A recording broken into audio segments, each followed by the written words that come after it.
A young mom from my church, a friend of mine, was telling me about her daughter Claire and her daughter Claire's prayer life. She says, Claire, the 2-year-old, is starting to pray. And she says her prayers are hilarious because she starts out with a typical, Dear Jesus, thank you for my stuff and my day and my parents and all that.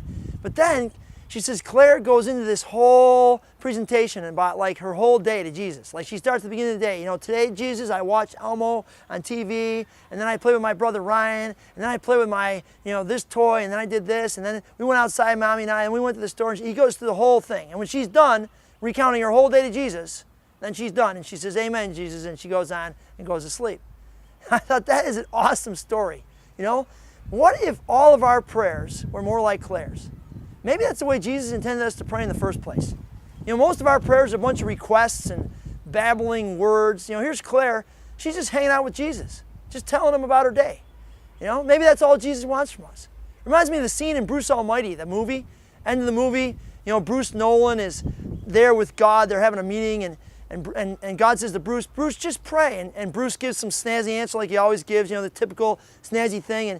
And God says, that's not a prayer. And then Bruce makes it real. And he tells God what he really wants. And he really prays, a heartfelt prayer with tears running down his face. Wow. And then God says, now that's a prayer, Bruce. That's a prayer. How about you?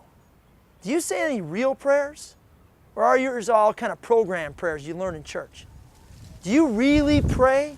Do you really go to the Lord to have that relationship? Or are your prayers more of a grocery list of things you want from God? How do you pray?